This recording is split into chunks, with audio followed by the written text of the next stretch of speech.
Then good morning mga tol. Ang gagamitin ko ngayon si Maxine, no? Kasi dapat gagamitin ko is Honda Click.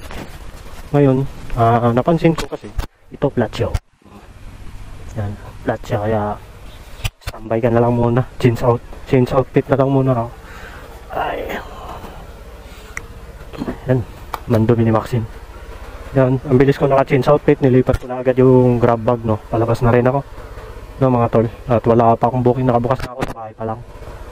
Tara, dito pala ipapasok ko pa to. Baka makalimutan ko na naman yung susi. Manakaw na talaga tong Maxine ito, promise.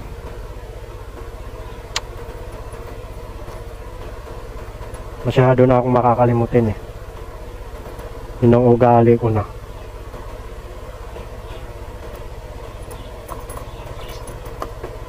Yun, tara, G, labas na tayo.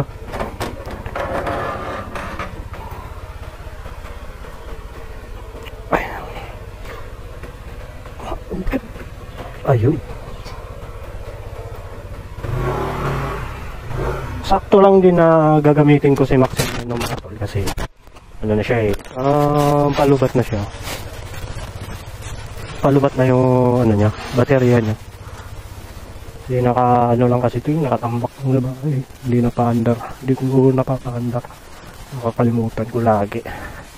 Kaya ngayon, ngayong Sabado, Linggon ko na lang siya gagamitin para mag-recharge yung battery niya. Kasi nga, mabilis siya mahalobat mga tol. Kasi nga, dahil may speaker ako. Tapos may MDL ako na malaki.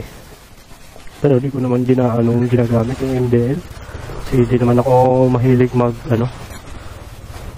mag-MDL sa city.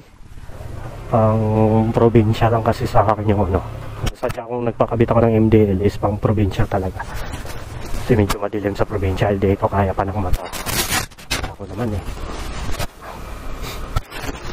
Palabas na pala ako no mga tol. Pag sa bahay pa lang mga tol, paglabas ko pala is nagbubukas na ako kasi marami din namang merchant na medyo malapit sa akin katulad sa sa Mindanao Hub, marami dyan. Kaya bukas na ako. Kahapon 3 bar pa to eh, ngayon 1 bar na lang. Sana babalik yung gas na ito. Papagas ko lang ng 200. Mamaw naman kumain ng gas nito ngayon. Diba?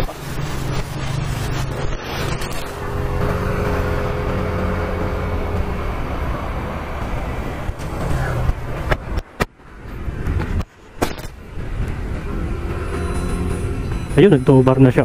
Ang tagal lang tagal niya mo. Kasi nga, matagal siyang naka-center stand eh. Siguro, 3 araw. Hindi ko, nagamit ko siya gabi lang.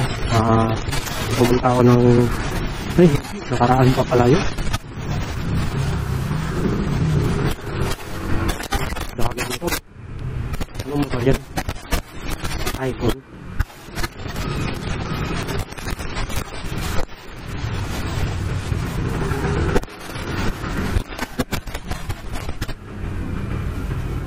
Kiwi.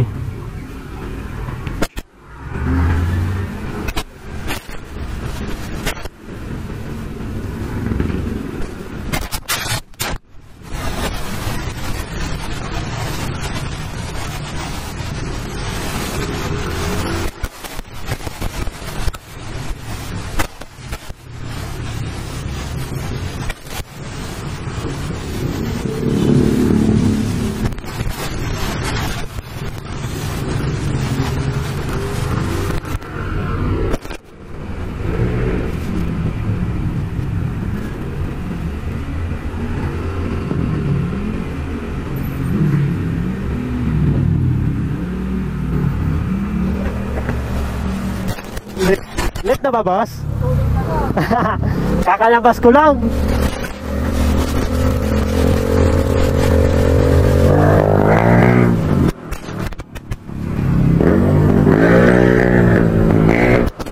Kilala ko pala.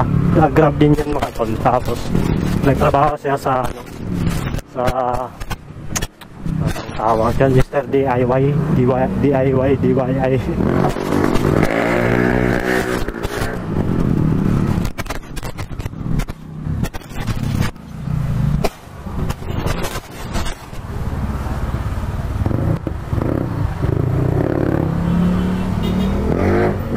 ano eh, papasok. Eh yung babae sa may ano yan, SM Cherry.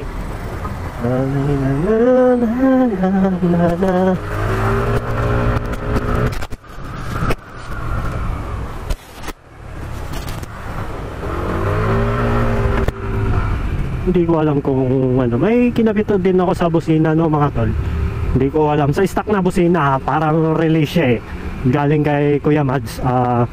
No, mali kasi yung dumating sa kanya ngayon, hindi naman niya sinakoli sa Lazada.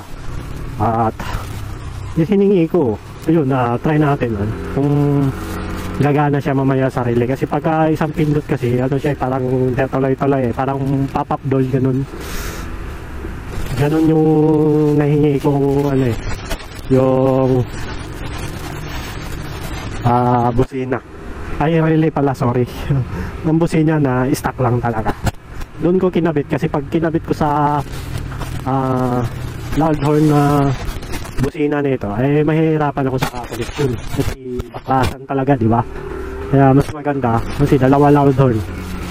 Tapos, ano, mahihirapan ako. Mas magandang ano, doon na lang sa stock. Eh sana kung ano siya, gagana siya. Kasi nung tinisting ko, isang busina lang naman yun. Kasi may din ako sa mga kapitbahay, sobrang tahimik sa amin.